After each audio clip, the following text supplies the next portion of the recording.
Welcome to the Abundant Life Podcast, bringing you encouragement and challenging believers to spiritual change and growth by applying biblical principles to everyday life.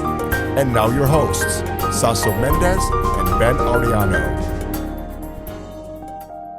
Welcome everybody to the Abundant Life Podcast. This is episode number 69. I'm here with my good friend and faithful servant of the faith, Saso Mendez. Hello, hello. We got some special guest here in the house, a man with two first names. He's making his second appearance. Yeah. Back by popular demand, we have JJ. How you doing? Good. How you doing? JJ brought a guest, did you? Would you like to introduce? My good friend Scott Crosso. Talked about him last time on the last podcast. You did? Yeah. It's probably the last time you'll hear my first name. Oh, from JJ? Yeah. I always just refer to him as Crosso, you know.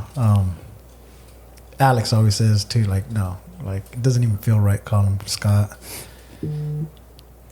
That good or bad? I mean, I met him as an officer, I met him as a cop. They go by their last names, and he wasn't my friend at that time. We built our relationship after that, and I've always called him Crosso. And then I think when he gave me his personal number, it's when he said, "Dude, you can start calling me Scott now." Man, you got onto the next level. Yeah, yeah. And I was just excited to have the number. I was like, "Oh, he gave us the number," I was like, he wants us to call him Scott. Alex was like, no. Well, it's like an adult, right? When you're a kid and you call them, I don't think they do that anymore because kids don't have that same respect. But you would say, Mr. Mendez or something, and then you get old enough and they're like, hey, just call me Jim. And you're like, I can't do it. Yeah. I still say Mr. Men. I think it's just respect, right? Yeah. I mean, it's just... And that may be the same thing. Yeah. I don't know if it's respect. I don't want to put words in your mouth. But Yeah, I mean, I definitely have a respect for him, but it's just Crosso. To me, that is his first name, Yeah. I'll take it. All right. Well, so for Taco Talk, bro, tell us about this ramen I hear that you made. Alex made some birria for some friends the other day. And, so last night we had leftover birria. I hooked up a ramen noodle and threw some birria in there, made some birria ramen. And I was like, I got to send a picture of this to Saso. That sounds pretty good, actually. it looked really good, too. They didn't know. It was so good. I had another bowl before I came over here. Oh, Tony would have had 5. Wow. Tony would have ate the whole. And then he still would have smashed a whole pizza. Yeah. That's true. That's a big boy. Does he have to eat more than like a normal person? Yeah. There's a note that he comes with that says feed every 3 to 4 hours. You know what I mean? He's like Jurassic Park. He's eats with a shovel. Man, that must be expensive. Yeah, I mean, they bring donuts to FTL, and he's like, I'll have one box. One box. Yeah. One crate. That's why I was so excited when he got a job, because I no longer had to buy his meals. Yeah. That was encouraging to me. What do you think he would do if you give him like a Happy Meal or something? Think he'd cry? Probably beat me up because it's not enough. There's like 4 nuggets in there. Yeah, it's pretty sad, Yeah. He'd eat the prize too. Yeah. He wouldn't even know. Yeah, he's big. So Scott, what are you into? What type of food do you like? Well, I'm from the Midwest, so you could probably guess where are we going to go with this? Steak. Yeah, definitely Meat and steak. potatoes. Meat and potatoes. Maybe you guys roast. Yeah, Grass-fed beef. nothing crazy, right? But I've been in Arizona for over 20 years now, but I'm still kind of stuck in that. Were you in law enforcement there as well? And No, I actually graduated from high school, went to college for a couple years, but joined the Army Reserves straight out of high school. Then I went to active duty in the Army, spent 10 years in the Army. When I got out in 2003, moved down here to Arizona. That's when I first entered into law enforcement. I actually started at Maricopa County, working in the jails, so I'm very familiar with the ramen recipes from walking around in there. Did that for a year, and then got hired on by Salt River. Worked out there for about 4 years, and then went to the agency that I'm with now. okay, So question of the night. Where do you go for steak here in Arizona, in Phoenix? You know, I like Firebirds is one of my go-to. I really like Firebirds. JG's house over there. Oh, you got a Firebirds, man? P83. We do. And Alex's parents took us there the day we got married. Oh, nice. That's the only way I know about it. But I actually go to Firebirds more for the deviled eggs with the bacon and jalapeno in them. Is that an appetizer? Or is Yeah. It could be a full meal. It's Really? yeah, it's a lot. Alex makes some good deviled eggs. I hear about all the good things she's making, but I don't taste any of the good things she's making. We'll have to have you guys on. When we got a potluck at FTL, you got to come through. Yeah. Like the first of the month. You know what I mean? Let us know. Just don't tell Tony about it. We'll tell him it's at 8. I was listening to Caleb this morning. They were talking about deviled egg. They were talking about the different foods they have at like state fairs. Caleb F? Caleb. Oh, Caleb. I was like, Yeah. Caleb. And they got that crazy. Sorry, bro. Okay. And they were talking about fair food, Yeah. and everything's usually fried or whatever. But this lady was talking about deviled eggs with cookie dough in them. And I'm just thinking to myself, that just doesn't even sound good. No. Deviled eggs with cookie dough. JJ, you got a mind for some of this stuff, bro. What do you think? I like cookie dough and I like deviled eggs. So, together though, I don't know. I wonder, maybe it's just like the cookie dough inside the egg white. I'm thinking because if you put the yolk part, that's kind of gonna clash With the mustard and yeah, it's gonna. Yeah, that doesn't sound good. But they liked it? No, I don't know. They were just critiquing different things, but they thought it was sounded gross. I don't know. It does. It does sound great. That does sounds terrible. Yeah. If you're not in jail, it's pretty gross. Yeah. But some of the fair food's pretty good though. I would say most of it's pretty good. Yeah. Yeah. They got some pretty good barbecue, the big turkey legs. The what's the one you like? The haystack fries. Oh, wow, they're delicious. Have you guys had the haystack fries at the fair? I've only been to the fair once. I have not. I'm heading to the Orange County Fair next month though, so I'll see what in they got there. California? Yeah. Okay. Yeah. I know there's a Orange County in New York, I think. Yeah, no, I feel California. like some hot dogs at the fair. Are they good? Corn dogs. Corn Yeah, they got a dogs. lot of corn dogs. Do they have hot dogs at the fair? They probably do. I think so. We went to the Iowa State Fair one time. It was pretty cool, but they got a lot of corn, obviously, because everything's roasted corn and whatever, But it was pretty good. It's not elote, it's corn. It's No, corn. I think they did have elote. I think, bro. They had some taco shops there, bro. You wouldn't think so, but They got taco shops everywhere. Right? Yeah, Every place got tacos. Mexicans are gremlins. They just spawn everywhere. They got Got no tacos cable, 10 kids. it's like in Maine, bro, Montana. There's like a taco shop. There's a taco truck somewhere. Yeah, when Lobster taco. when me and Alex got together, she would just give me so many faces. I throw everything in a tortilla. She's like, "Why? What are you doing?" I'm like, "I'm eating." And I told her I'd throw everything in a tortilla. I throw ramen noodles in there. Yeah, that's a little hard for me. That's Mexican though. Apparently, you made a tamale with Yeah, ramen noodles. yeah, ramen pretty noodles, some nacho Well, she eats chips. sauerkraut, right? They can't. Who eats that? Yeah, It's like it's nasty. I don't mind Gustavo. it. I don't mind it. It's different. It's good for you. Is it? It's good for your gut. It's good for your gut. Yeah. You get So things is moving. ramen. Ramen will clear you out. So the sauerkraut. That's what they use for colonoscopies now. Just give you some ramen. Like, oh, he'll be cleaned out. He'll be cleaned out tomorrow. 24 hours, he'll be good. Good to go. Yeah. So, what else do you like besides Firebirds? Is there another? Steakhouse. No, our go-to lately is just very simple cold beer and cheeseburgers. Okay. But we go to church on Saturday nights, and there's one right outside our church, like right down the road on your way out of the. Do you go The to drive. CCV? No, I go to Christ Church in Gilbert. So that's kind of my wife and I's go-to spot after church.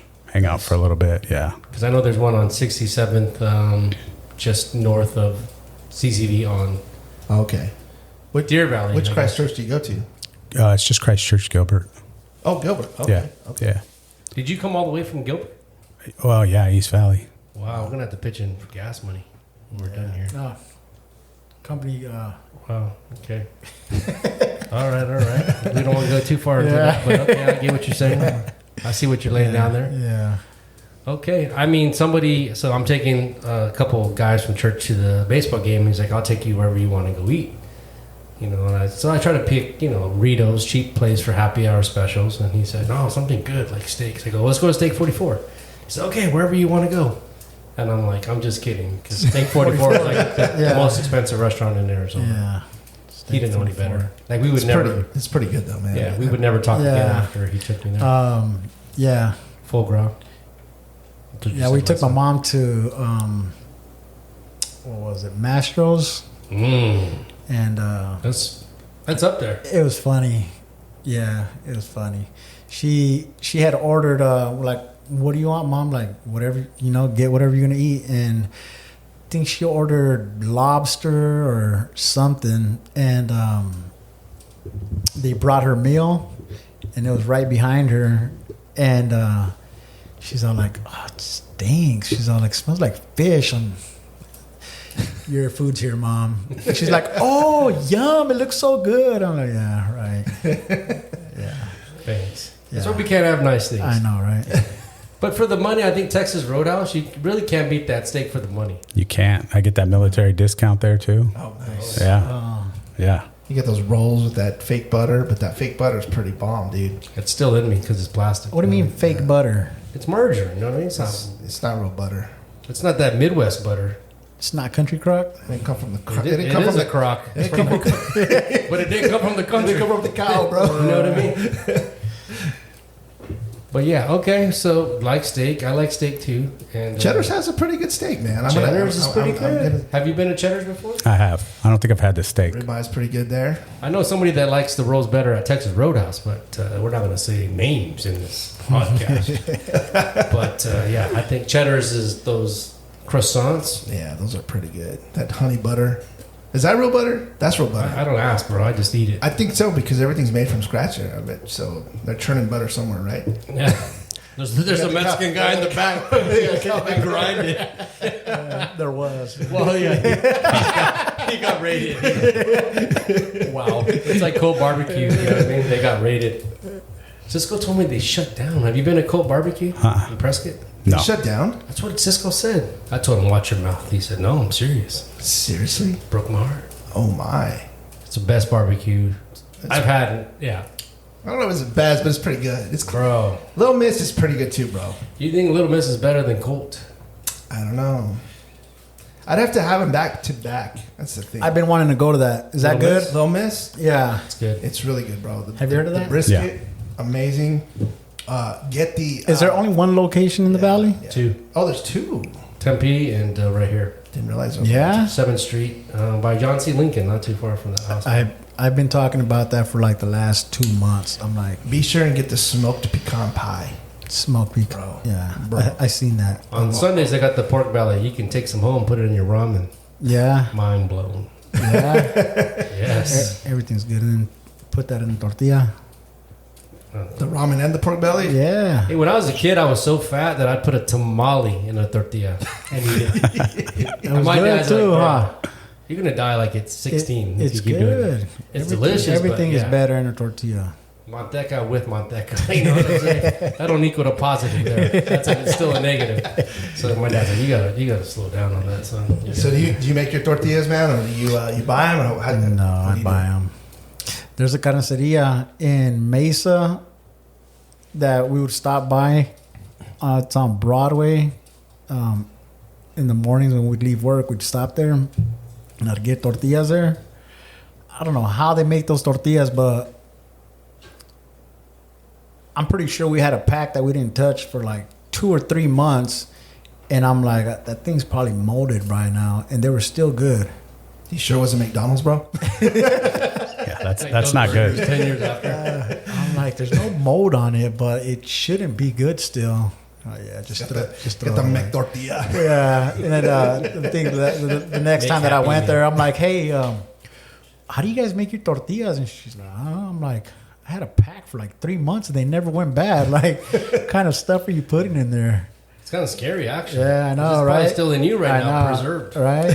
Yeah. You got an internal tortilla with all your food you eat, with your ramen, just chilling. It's good for the skin. Oh, Good. man. Like Carolinas, right? I don't know if you've been to Carolinas. Carolinas? Carolinas, whatever.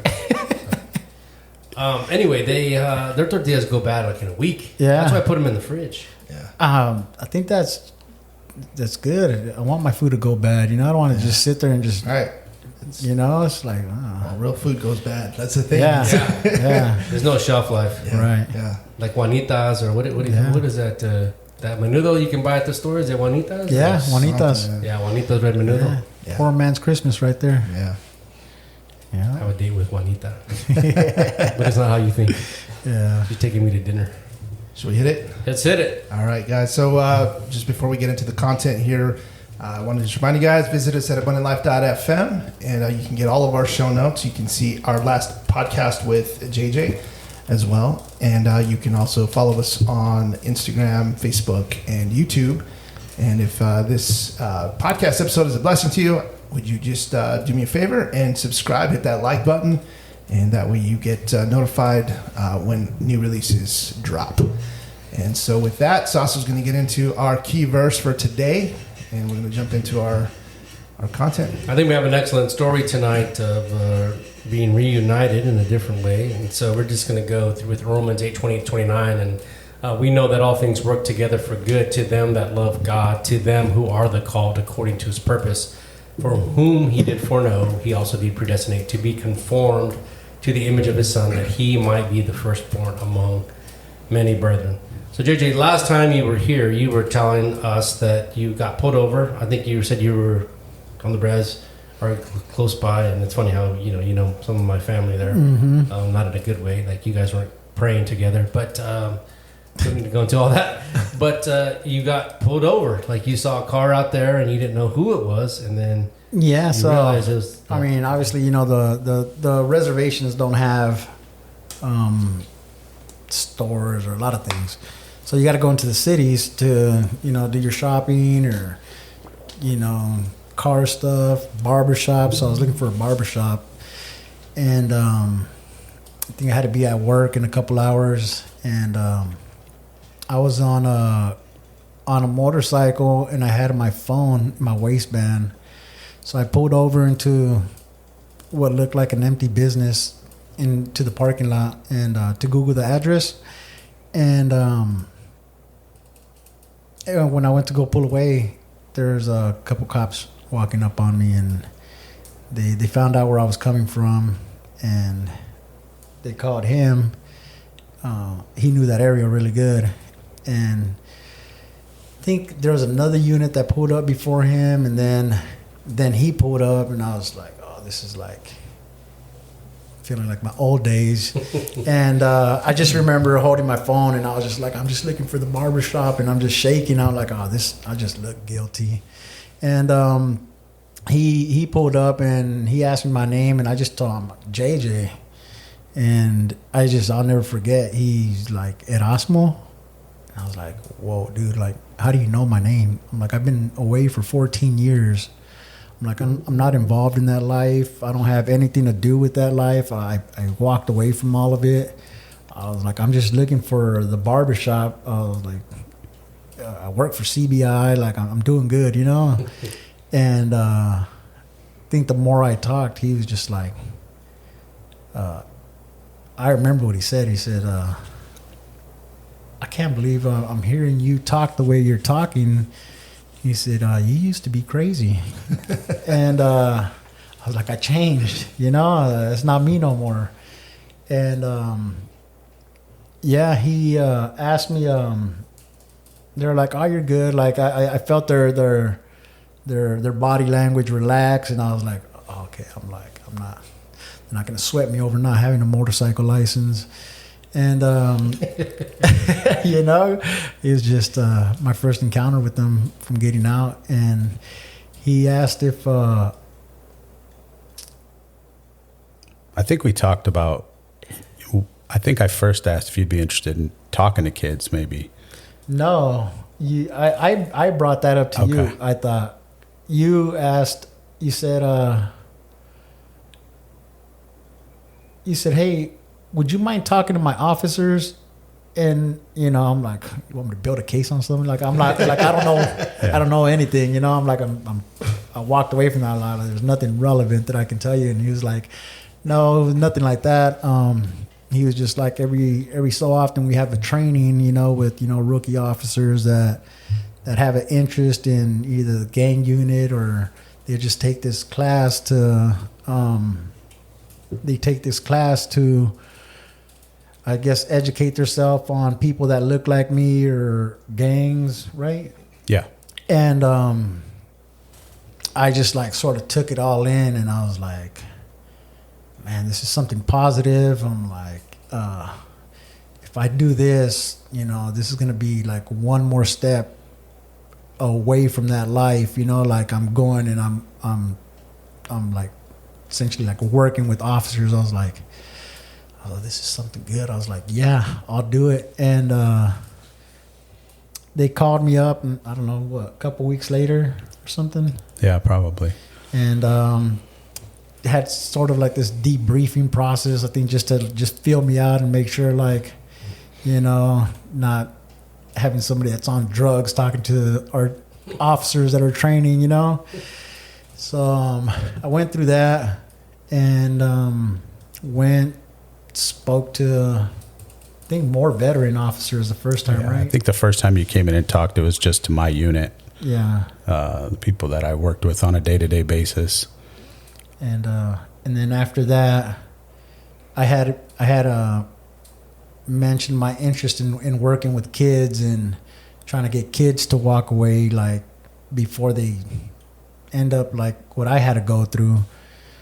And he said, "You know what? Sometimes we get calls for that, to get, like I don't know if you remember DARE." Oh yeah. So you remember DARE? They would have officers come to the school, and they would talk to kids about drugs and what it does. Like, this is your brain. This is your brain on drugs and all that. And he said, hearing it from an officer, because I know for me when I was a kid and DARE officers would come to the school, everybody was like, oh, DARE officers, like, nobody wants to hear that, But, bringing somebody that looks like your uncle or looks like your dad to the school, you're going to catch more kids' attention. I think that's what we were aiming for. Yeah, that was definitely my purpose in it. I can, preach to kids all day long and tell them, hey, you don't want to walk down that road. You don't want to go down that path. This is what it's going to look like. But I can never provide the perspective of somebody who's actually walked that path. And so to have somebody that was so willing to do it, I just saw a great opportunity in that. When did you first meet JJ informally or know about JJ? So I first knew about JJ when I was working out on Salt River. So it would have been probably around 2007.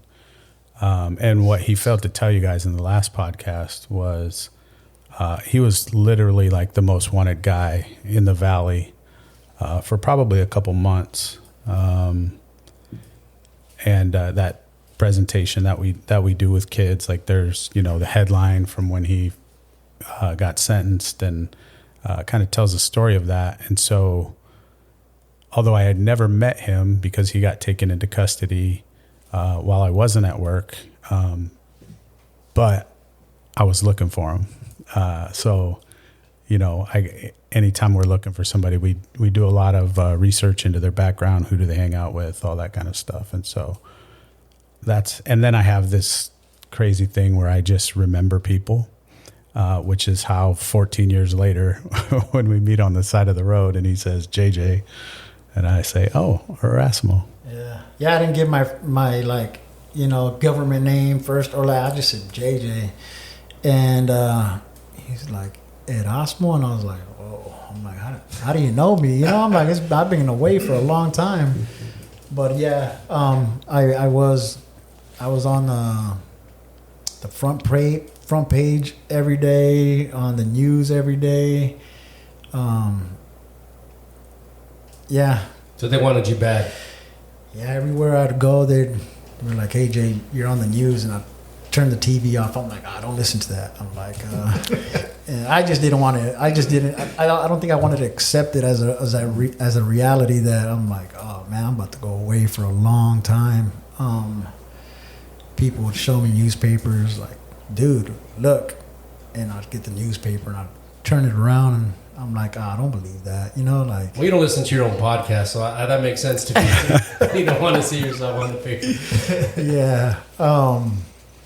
Yeah. So did you finally catch him, or somebody else got him? No, he got caught. He did get caught out on Salt River, but I wasn't at work when he got caught. Yeah, it was an experience. When they finally did catch up to me, it was Salt River PD,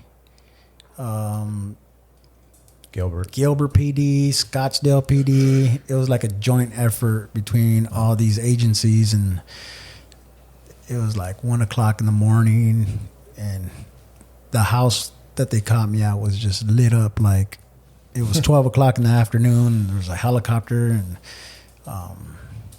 it was, yeah. So they were staking you out. Yeah. I try to ask for details, and he's like, I don't know, dude. Still under I oath. forgot that part. Can't tell you that kind of information. Trump released the files. Yeah. Right. Hi, my name is Nicole Mercado, co-founder of Canaloo Air. We are a Christian, family-owned HVAC and plumbing contractor specializing in residential and light commercial services. From AC maintenance, repair, and full system replacement to duct cleanings, we've got you covered. Our dedication to quality service comes through our use of highly skilled technicians, commitment to educate and empower our clients to make the best decision for their AC needs, and fair and competitive pricing. So give us a call today at 602-609-3480 or visit us online at canalooair.com. That's CANILU.com. And remember to stay cool with Canaloo. So how long have you been a Christian, and were you a Christian before you became a cop? No, I actually wasn't. I would tell you that my whole life I believed in God. My grandparents were Christians, but my mom and dad never went to church. I mean, maybe we went on like Easter sometimes or something like that. But so throughout my life, I would say I always believed in God, but I didn't know who Christ was. And so I think that's the distinction for me, but always seeking God in some way. So even when I was in the Army, I would go to a different base or, get stationed somewhere else, and I would go to church for a little bit and then not go for a long time. And I'm constantly reading books.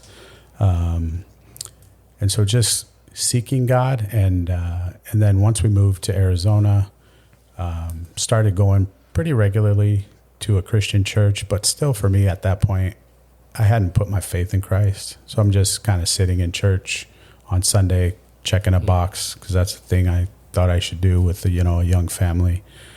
And so it really wasn't until I first really started looking at the Bible and understanding like the prophecies about Christ and who he was in the Old Testament, who they were prophesying him to be, and then connecting that to the New Testament, and then understanding, who I was as a sinner and that I needed a savior. Amen.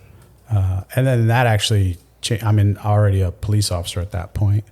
And so that kind of changed my perspective on policing and how I dealt with people and all that. So definitely something I had been seeking for a long time.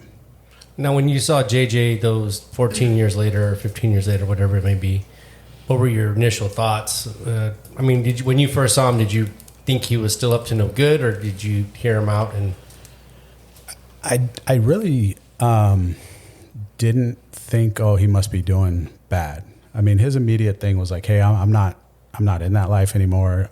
He said, I'm working at CBI. His name hadn't come up at all. How long had you been out at the time?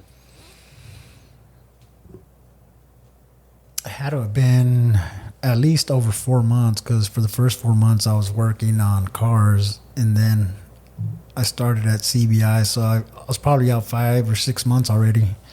Yeah. So like, I was on the gang unit at the time. And so usually if people are becoming a problem, their name will pop up, and, hadn't heard anything about him. And then just his demeanor and he seemed sincere. And so, I've learned a term called unconditional positive regard, and him and I had a conversation about this the other day. And it's kind of like, where you see somebody as the potential that they have as opposed to the condition that they're in. And I've always felt like I try to take that approach to people and kind of give the benefit of the doubt until they prove themselves wrong. And so that's kind of the approach that I took. And you saw a difference in JJ from what you remember previous. Yeah, definitely. I mean, just the fact that he was working full time, and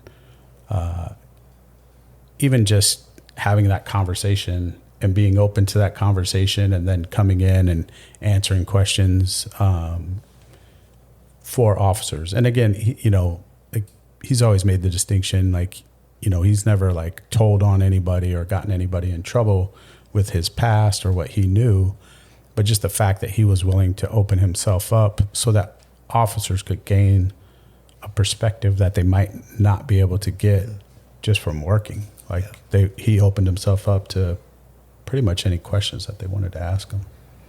And we talked about last time that you didn't know what the next step that God had for you. And I think we were trying to recognize that you were already kind of having an impact that maybe you didn't even realize. And then recently you brought, your cousin to Freedom at Last, who'd been out prison for maybe 3.5 weeks, kind of as an example of this is what this is different, right? You're talking to these officers and maybe youth in the future about trying to bridge that gap, right? And now you're trying to bridge a different gap of... Yeah, and I just had another cousin get out yesterday. Wow. So me and Junior, we started up a family chat on Messenger. So it's me, my cousin Junior, Louie, Chris, Weddle, and now Frankie. But almost every morning, it's everybody calling and just like a roll call kind of thing. Like a roll call, and just keeping everybody, accountable. Like, hey, good day. Everybody's at work, and just pushing for each other just to change. And my cousin that got out yesterday, we were all talking like, well, what do you think he's going to do? I'm like, oh, we're just going to love him from a distance on social media first, give him like a year and just sort of feel him out, And we just added him on, and he said he went to church last night. His wife's father is a pastor at a church on 51st Ave in Glendale, I think. So it's like I said, I don't know if I said it last time, but I just feel like there's like a lot of people turning to God right now. Yeah. A lot of people. Well, your cousin mentioned Freedom at Last, that, there's on the tablets that there's messages coming in, and even Christian songs, Christian rap, things like that are relatable to the inmates. And then he said one thing that you had mentioned that you had reverberated as well, that when he turned 18, his mom told him, when you get to prison, you got to watch your mouth. And he said that's kind of the advice, not go to college, but when you go to prison, like it was already an anticipated event in your life. Like this was the dreams I have for you. There was no positive reinforcement, and this is kind of the outcome. Yeah, I mean, just alone in that chat, there's 5, 6 of us, and everybody on there has been to prison. And I screenshotted it and I sent it to Alex. I was like, we got another one on the chat, and she's like, that's so crazy that all you guys are out at the same time right now. I'm like, there's still another handful that are still serving time, and talking to Alex, it's everybody on her side of the family. It's so and so went off to college, so and so went off to the military, so and so went and got married and has a family, and for my family, it's so-and-so got a 20-year sentence. So-and-so got tried as an adult. And just like you said, like my cousin said, his mom telling him, when you turn 18 and you go to prison, you're going to have to watch your mouth, you know. That's how I grew up. And now a lot of those family members, though, they're all turning to God. It's just different. Do you see any change out there on the street of people perhaps wanting to change their life around, or have things gotten worse since when you started? I mean, I think just in looking at culture in general, I'm seeing more of a shift, I think, towards God. And I think it's just because things became like people just didn't have answers for anything. Like even the most basic things, a lot of people couldn't even answer basic questions about human beings or whatever the case may be. And now people are saying, you know what, maybe this really doesn't make sense, but there's got to be something out there that does make sense. You know, I watched a show recently where, you know, one of the guys that was talking actually how, you know, even where, you know, a lot of churches were just like very seeker friendly and almost more for the outside person than actually for the Christian. And they'd done away with a lot of tradition and things like that. He said, you know, I'm talking to a lot of younger people who are really looking for tradition, which is a complete shift, I think, from the last, 10, 15 years where things got really seeker sensitive. And now it seems to be kind of the pendulum is shifting back to traditional type of churches. So I think even on the streets, right, being real is respected, whoever you are. And I think the seeker sensitive, they realize at some point it may not be real. Like you can live whatever you want and come on church on Sunday, but not change your life. Yeah. And I think last time that we met up, we were talking about how now there's like a young crowd, like teenagers that are actively seeking God or going to church, and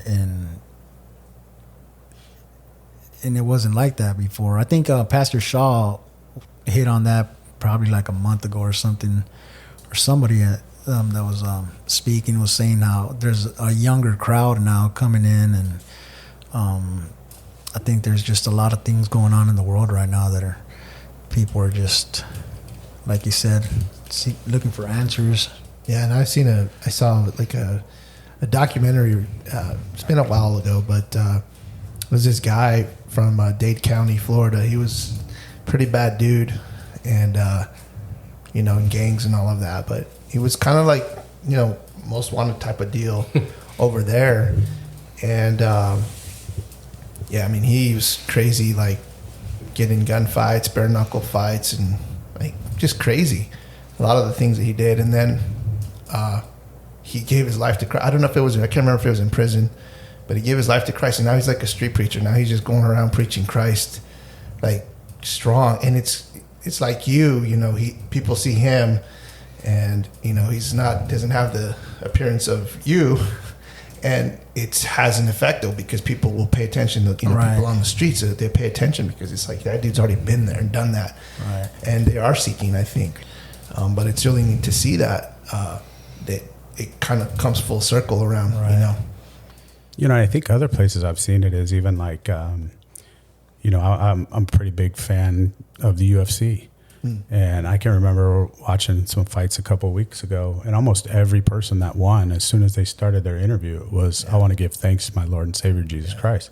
And I told my wife, I was like, wow, this is amazing. Like, I think every person that's come up here tonight.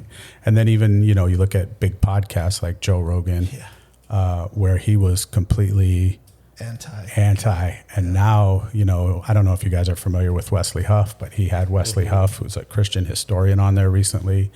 And just very open to things that he would not have been open to just a few years ago. So I think he's even been going to church. I did hear that. Yeah. Joe Rogan? Yeah. Joe Rogan's been attending church. Yeah. I mean, I don't know that he's a believer, but I know that I've heard. But I think he's seeking. He's looking. And I respect him. You know, he has a lot of profanity in his shows, but he's open-minded to new ideas, new thoughts. Well, I think what's happening is like he's looking at what's happening out in the world, and then you kind of see what's in the Bible, and it's like, man, that's truth. Like it matches of what's going on out there. I mean, you know, the way things are, the evil that's out there. I mean, it's all written. It's there. The truth is there. I think for a non-believer to be able to open up the Bible and start connecting the dots, like, oh, this is real. I think it's probably a scary feeling for them. Like, oh, should I be getting into this right now? You know, like, have I been sleeping on this whole time? And yeah, I think I didn't know Joe Rogan was going to church and stuff though. Yeah. But you've seen that with athletes and stuff. I mean, I know you sent me a clip of Diamondbacks player, and he's Genio. Yeah, and he's playing the Christian song as he goes up to the play, right, or something like that. That was the catcher McCann. He's playing that Jolly Bro, Hard Fought Hallelujah. Yeah. Pretty popular song. That's out right now. But you're seeing a lot of that, right? I mean, a lot of pro players, and they're just coming out. And I can't remember. There was another one. The video you showed me. That was the other guy, right? I can't remember. You showed me the video at FTL the other night. I think Rebecca had sent it to you. And it's the one that Gustavo was like, this guy sounds fake and whatever. But, I mean, it's just you're seeing that. It's more prevalent. Like you said, the culture seems like there's a shift. It's like maybe that pendulum's coming back the other way. I don't know. Because I was at UFC the last headliner when they had Olivares. He had lost. And everybody had said, first of all, I just want to give thanks. Yeah. And some of them kind of like swore and things like that after they did. Like, kind of messed it up. But there were some of them that were legitimately just giving God. Like Kayla Harrison, I mean, she comes up right away. She prays for the other person when she's done fighting. Like, it's pretty wild. I haven't seen it, but I think that goes with, how you say, some of them, gave praise to Jesus and all that, and then, profanity came out their mouth. But I think it's like how you were saying, you always were seeking God, or you would always say like, yeah, I believe God. For a lot of people, it's like, it is that, and the stuff that comes out of their mouth, it's not Christian, right? It's like listening to your nana, or like when they drive by a church, and for Catholics, I grew up Mexican, they all do the cross and all that. Oh, yeah. But I think it's just you grew up knowing that and hearing it, but you weren't actually like diving into it and saved and a believer, right? And it could be too that they are saved, and it's just they're being sanctified. I mean, they're the Tony. Think aspect. about Tony, the HR night, the HR nightmare, right? The HR nightmare. He's growing, right? He's growing. Tony's funny. Just the maturity of a new believer, and and for me and Crosso, when we met, I didn't know his background. He's a detective, but you're also going to school for. What were you going to school for? Yeah, I got my bachelor's degree in Christian ministry, and I've been working on my master's degree. Originally, it was in chaplaincy, and I just switched to pastoral counseling. So the way our relationship started growing more from just going and doing talks to officers, and then we'd go do talks to at-risk youth, and talk to them about gang life and prison, and try to push the conversation away from like, dude, you don't want to go in there. Me and Alex, we were going to get married in Italy, and I was like, oh, it'd be pretty cool if Crosso could marry us over there, officiate the wedding. And she said, yeah, you think he would do it? I'm like, I don't know. That was a pretty long shot, and so we had came up with the wedding invitations and everything, and I had asked him, and he said, "Yeah, dude, it'd be an honor to go and do that, And I was like, "How do we get the wedding invitations to him?" And I'm like, "Is it gonna be weird for me to ask him for his address?" I'm like, maybe I should just set up like a breakfast and just like, "Oh, here, dude," just and. We didn't have an answer for it. We were just like, just go for it. Just ask him. And that's when I was telling you guys last time that he gave me the address, and I was like, I got his address, The golden ticket. I know. It was just, for me, it was a huge milestone in our friendship, And and everything has just progressed from there. And when I got baptized last year, and I told him about it, he's all, yeah, I won't miss it for the world, like. That's cool. I'm Rebecca Mendez with Lamplight Ministries, where I serve the Lord by loving others through biblical counseling and workshops.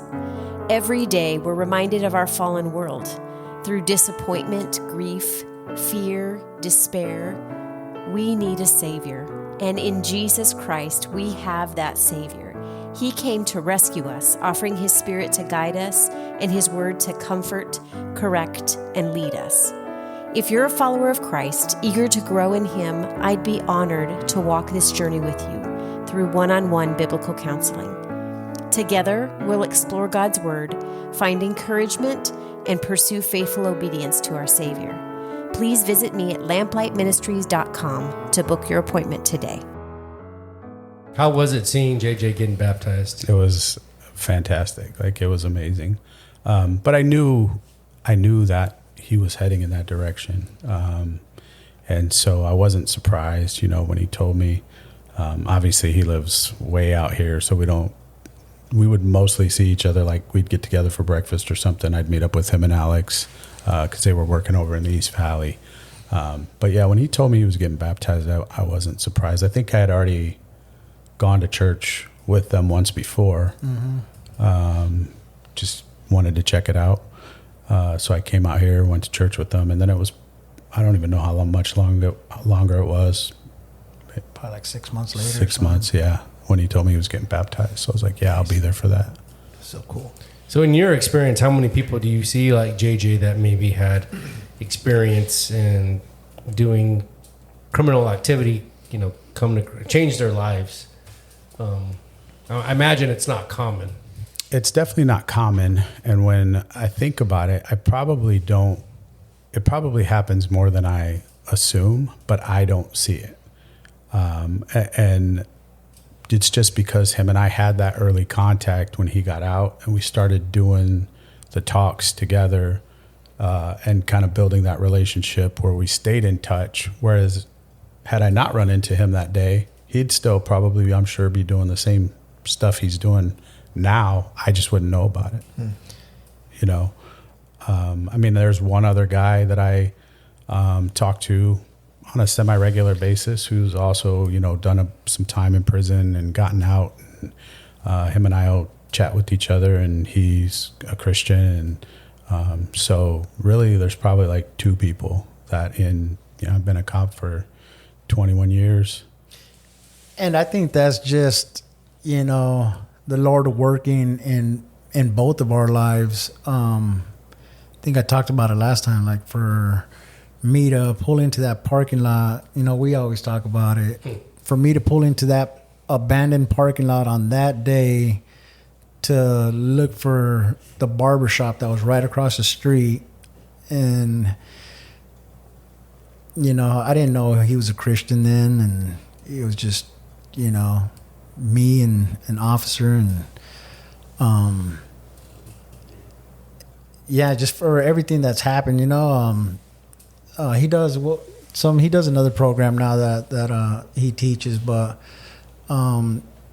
it'd be interesting just to see what the future holds, or if God uses us together as a tool to go and reach out to people or not, you just never know where he wants you at, But our talks have usually been, about gangs and trying to get, people to step away from that life. Just me speaking from experience, like that's not where you want to be. It's not a cool place. It's not something to glorify, but to do it from a Christian standpoint and talk to people about what God has done for both of us and how he's brought us together. And I think that'll be interesting, Yeah. Do you have visions of that, or?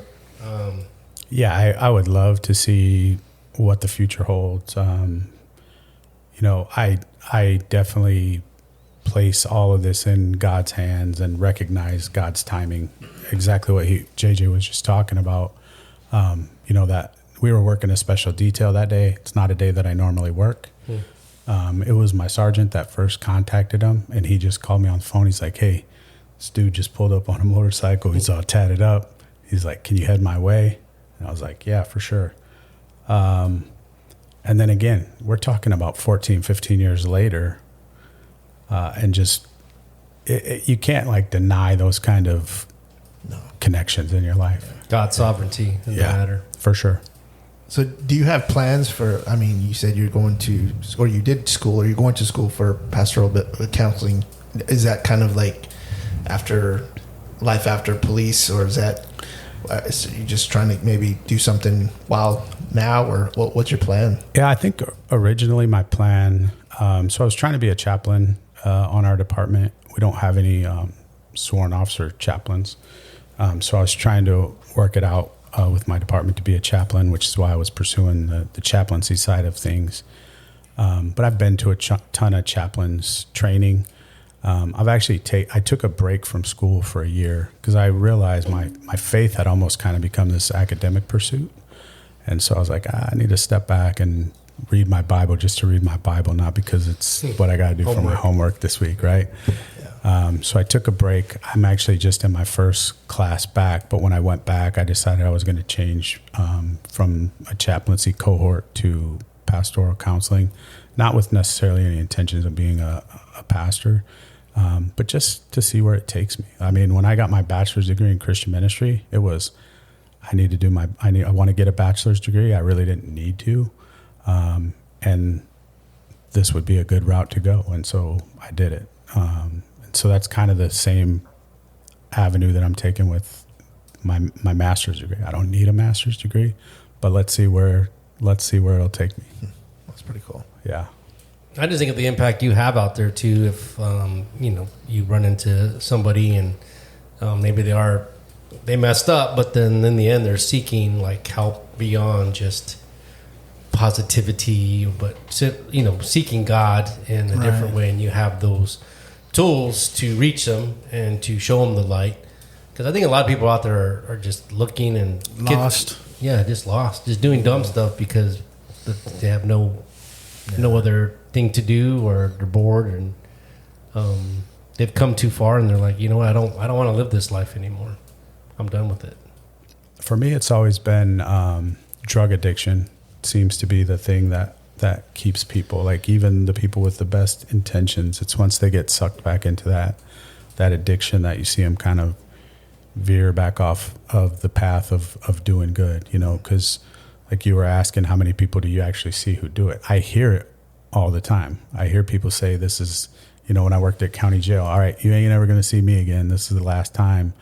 And I'm handing them their property on Saturday as they're leaving out the jail. And then on Monday, I'm putting their property back in a locker because they got arrested already again, And so that's the thing is finding that way to be consistent with what you really want to do. And it seems to always be an addiction that pulls people back in.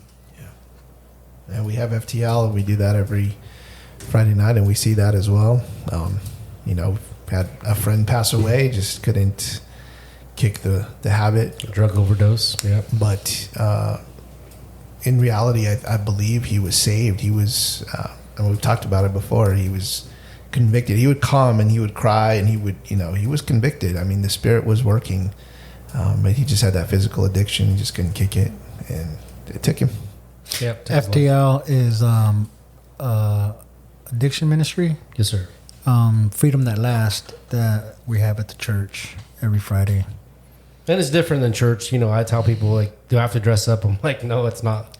It's pretty informal, and you can share your story and share as much as you want, and come as you are. Come as you are. I think of it as a little church service, though, because we do praises, we do sing some songs, we have a small group, we pray, and then we have a challenge, a message, and then we have food and fellowship, and no ramen and bidia, but we do have food. We could. JJ's cooking the next one. I don't know how they would feel about Take the bringing air. ramen into the church. Take air out of Denise's tires and like, hey, I don't know what happened. And you can take her place, take her place and make the ramen. Yeah. But the interesting thing when you guys are talking about it's just, it's planting seeds with people, right? Like you don't know when that seed's going to stick. Yeah. To listen to JJ's story and the people that he has in his life that he knew prior to going to prison, and Dino that picked him up from prison and put him to work the first day out. Like that was a seed that was planted years and years and years ago. So yeah, my brother Dino, he when I was a troubled kid, 17 years old, on probation, they had given me a job coordinator to show me how to conduct myself in a job interview. They took me to the store and got me like, dress clothes, because I'm from the hood. I had Dickies and muscle shirts, and No Ben Davis. yeah, some Ben Davis from Frisco, and I met my, he's my brother now, Dino. It was like everything that I want to do. I was like, they're like, what do you want to do? I was like, I want to hook up car stereos, I was a kid.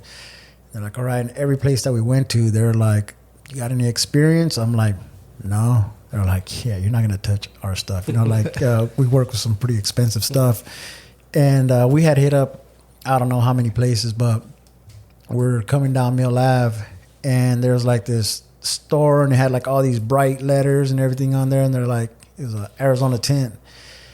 And it's Arizona tent, car stereos and alarms. And my job coordinators want to stop by, check this place out. And I was like, sure.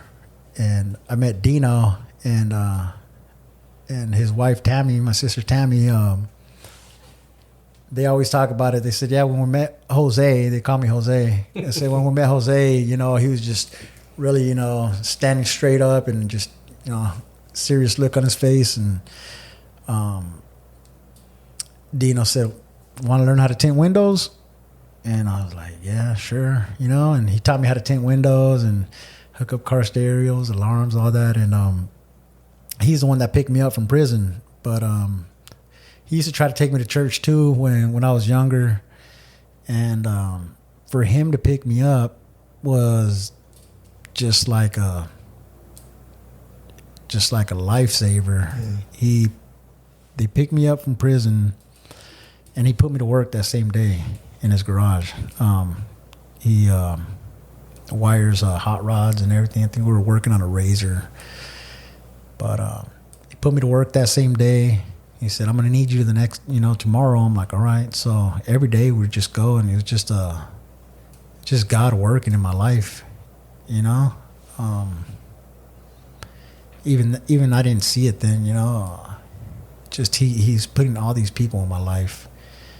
And Dino was there as well when I got baptized. Dino, my sister Tammy, Grasso. But yeah, these are all, influences that I've had since I've been out. Been out 5 years now.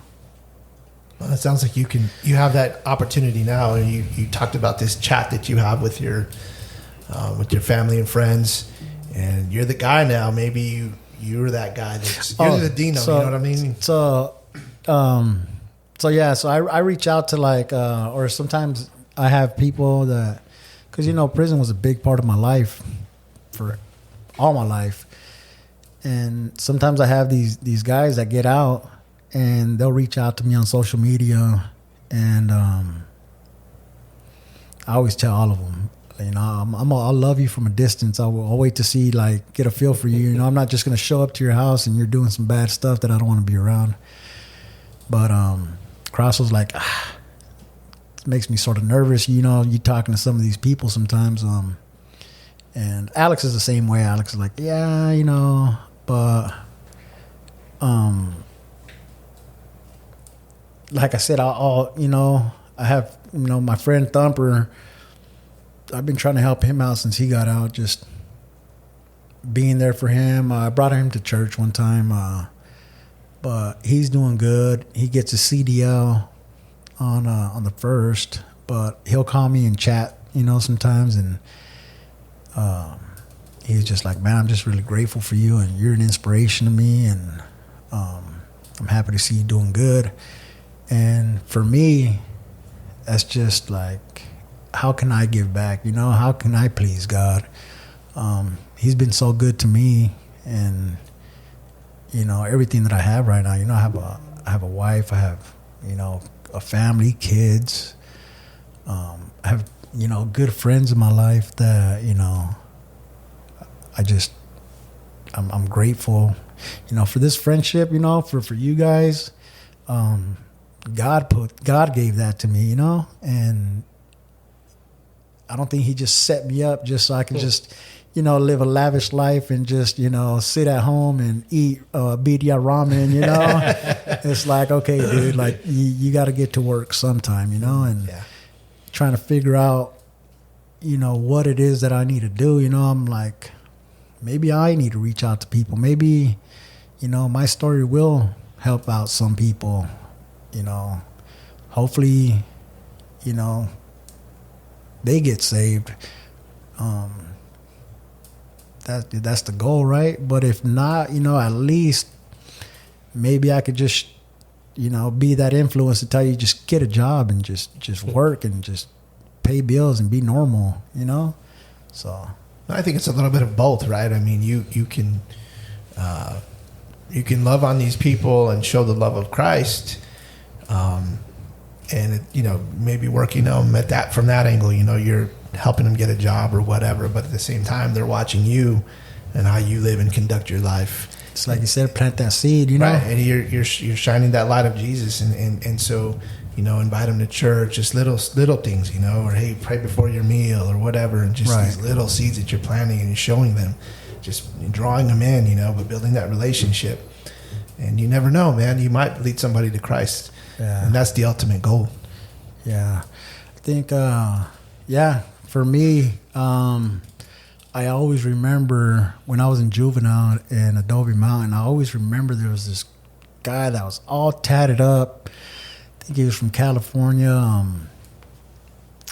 He came to talk to us at church one time, and I always remember his story was just captivating. His testimony was captivating to me. I'm like, oh man, he looks like all my family, and but he's been saved, and he had this saying, what did he say? He said, man, I was beat up from the feet up. I was tore up from the floor up. I needed a checkup from the neck up, and I was like, oh, this dude, he knows how to rhyme. But, he sort of planted a seed then, and sometimes you're going to plant seeds everywhere, and you're not going to stick around to see that blossom into anything. You'll probably never see it again, but hopefully, somewhere years later they're telling that story.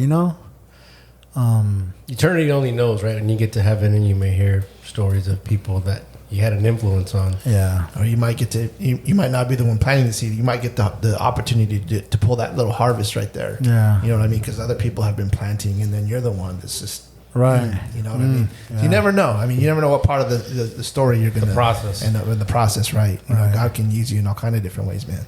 Yeah.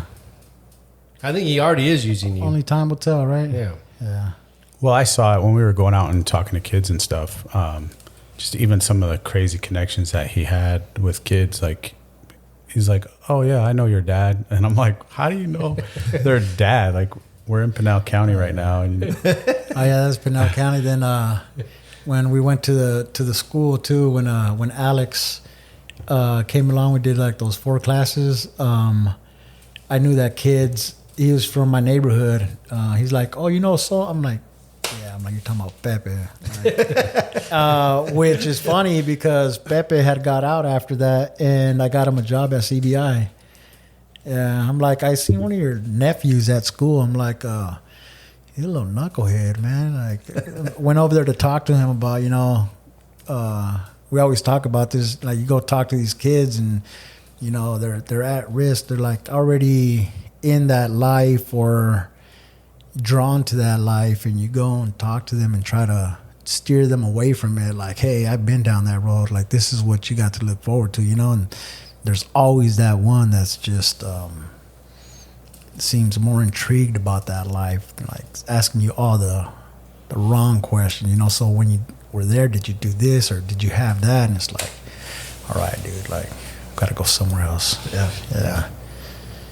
And even Frankie at our church, you know, Tony's friend, that he was in the sober living house. Oh, right. You knew kind of where he was from too. Yeah, Tony brought somebody to church one time, but he was all tatted up like me too. You know, I was like, "Who's that guy over there?" You know, and introduced myself. I'm like, "Oh, so and so." I'm like, "Where you from?" He's like, "Guadalupe." I'm like, "Where all my family's from?" You know, it's me, JJ. You know, we just knew all the same people, but yeah.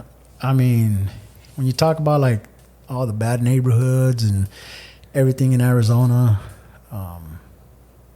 yeah, I'll know somebody from there just from the prison system or something, you know.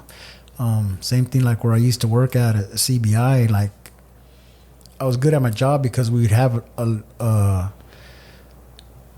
lot of people from the prison culture that would go in, and I would be able to relate to them because they're like, "Oh, you don't know, I'm from so-and-so." I'm like, "Oh, you know Saso?" Like, "Yeah, how do you know?" "That's my good friend." Like, "Oh, you know," and then sort of de-escalates people, but yeah. Well, I think that's kind of the powerful thing about it, right? Because all these people knew you as the old JJ. Right. Right? And now when they see you, it's the new creature, the new JJ.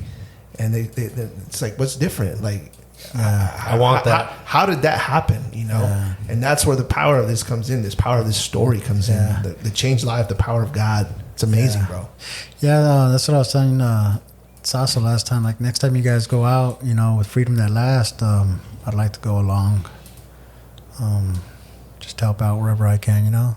It's funny because we were passing out bags to the homeless, and Tony recognized a dude that we passed a bag out from being rehab. He's like, "Yeah, I was in rehab with that guy." Right. Like, I think the second or third time. Right. And he said in the, you know, criminality, it's really a small world. Yeah. People know people. Yeah, really small Sadly. world. Yeah.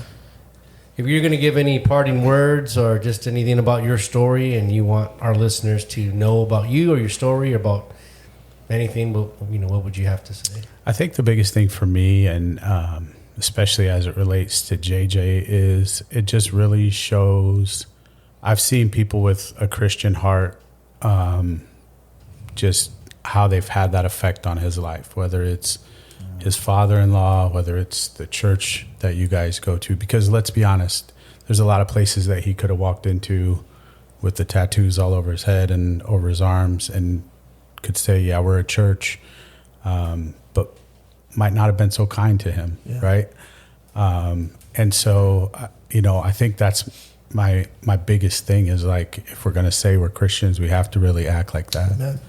Amen. And, you know, we talked a little bit earlier about, you know, where I from a police officer perspective, I could see where people who I know are Christians, but you almost try to wear two different hats. It's like, well, I have to wear this police officer hat, but I'm a Christian. And it's like, we actually did an exercise in one of my classes, and my professor said, "Hey, what are the roles in your life?" And it was like, well, I'm a father, and I'm a husband, and I'm a Christian, and I'm a police officer. And, you know, you lay out all these roles, and everybody did the same thing. And he said, "No, you guys all got it wrong."